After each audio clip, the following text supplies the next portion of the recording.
do that and they get the chance to see you for who you really are, right? For the person that you can be, despite the poor decisions that you've made, then I think that society is going to be better off. Because, I mean, at the end of the day, that's essentially the goal that I have. Because there's so much information that's out there about people who've been involved in the system.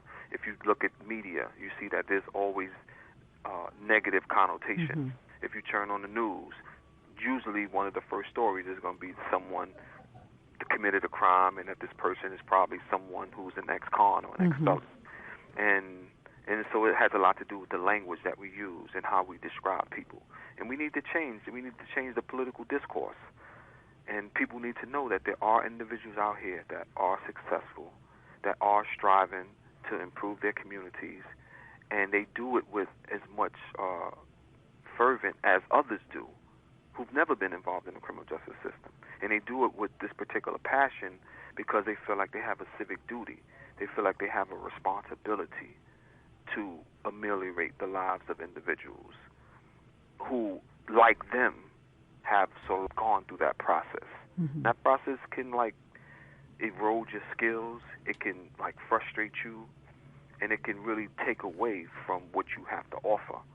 So, you know, it all depends on how you see that situation. But I hope that it opens up a conversation and that it actually leads to some change in our society around the way that people are viewed. So, for example, if it leads to a discussion about the job applications. So already in New York City, they banned the box for people that are applying for city jobs. But if they could expand that to the private sector, and that would be great. Yeah. If they could ban the box on these applications for education, then that would be great as well. Yeah. Because you just want to, you want to try to level the playing field. Because people are already discriminated against in so many different ways. Whether it's mental health, whether it's prior substance use, criminal justice involvement.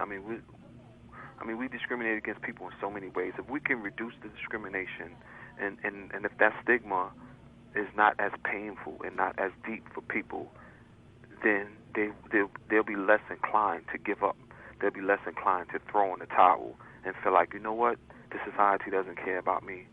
This society doesn't want to see me be successful. So you know what? I'm just going to do me, which is what people have a tendency of doing when they get to that point where they get to that impasse and they're like, I can't really be successful because of what has happened, what I've done in the past. Yeah. So that's what I hope comes out of this film. With over 60,000 people being released from prison every day, we need to be aware of not only what happens in the life of a person once they're locked away, but what happens on their release. Opportunities for education, job skills and self-improvement are necessary for an individual to successfully reintegrate into society. Think Outside the Cell is one organization providing many services to individuals both inside and out of prison. You can find links to their website as well as Seven Further Agency at MIPJ.org. I know that I've changed a lot of people's minds about the stigma of being incarcerated just by talking to them. Sometimes it's just listening. Give me a chance to show you that I am a changed person, that I have transformed my life.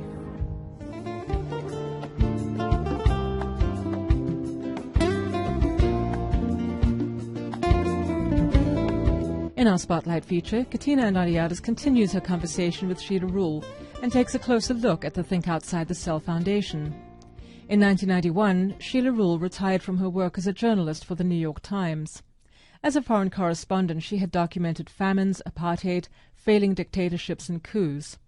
Launching the Think Outside the Cell Foundation answered her search for deeper meaning as she began to fulfill her goal of changing the way society thinks about those who have been incarcerated. It started as a Resilience Multimedia Publishing Company, and the aim then, as it is still now in some ways, is to present a fairer, more balanced image of this population. Because what I saw through those letters was something that was nothing like the stereotypes, the stigma, the fearful images that are associated with men and women who have been in prison. So that was the first thing. And we continue to work to end the stigma of incarceration. You've produced some anthologies of stories. Right. What we did was we decided to publish 3 anthologies, one on the realities of marriages and relationships that are lived in prison's shadow, one on that one's called Love Lives Here Too. There's one called Counting the Years, and that's written by family members who basically are waiting for their loved ones to return home from prison.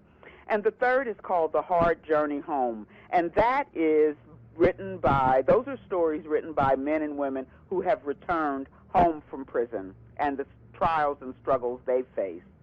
How do you collect these stories? Oh, well, what we did was we decided to have a contest. And so we had a nationwide contest, and it was so much fun. Wow. And partly, I would say the best part of it for me was all the letters we got from men and women across the country who heard about the contest, who entered it, but who said, and so many of them said, "Thank you for caring about us. I don't care if I win, but thank you for giving us an opportunity to tell our stories. Thank you for not forgetting us." You know, there is such gratitude in this population, and it speaks to the fact that they are so often forgotten. Yeah. We also do personal development, storytelling, and other creative approaches such as videos, etc., to begin to change the discussion, change the conversation, and also to help the incarcerated, the formerly incarcerated, and their families to create their own opportunities. And there's also Civic Duty Initiative, which is a program that's intended to create a kind of a volunteerism attitude and movement among people who are currently in prison so that they begin to see that they are stakeholders in the communities they left behind, and they can begin volunteering while still in prison. Yes, and so it's think outside the cell. How does it help a person once they're out? Well, you know, I think one of the things we're doing, we started the End the Stigma campaign, and that is intended to be a nationwide campaign to get people to really think about these issues, to sign on, to help whittle away these legal barriers. Another Think Outside the Cell initiative, the Prison to Prosperity Fair, focuses on assisting people in transition from incarceration back into society. We have the Prison to Prosperity Fair, which features skills-building workshops for the formerly incarcerated. We gave our first fair in 2010, and it was very successful. For that fair, it was more holistic. We had workshops on everything from employment and education to institutionalization, how to get beyond that. We had workshops on depression and renewing family ties, a range of workshops.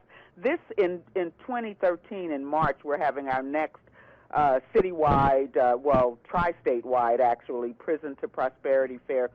And that will be more targeted so that it will talk about entrepreneurship and technology, two topics that really can benefit people despite having been incarcerated or with a conviction, because they tend to be so democratic, and it's much easier to kind of break through those doors and have the kind of success you want.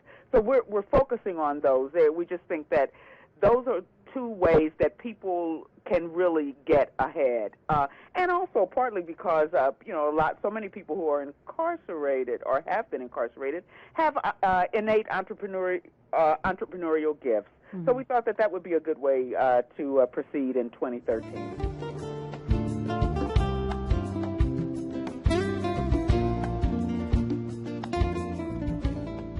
Ed Kashi has long delivered some of the iconic images of our time for publications like National Geographic.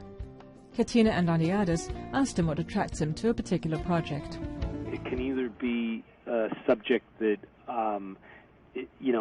is dear to my heart, or in some way it personally touches me, or intellectually touches me, or as a journalist I'm impacted.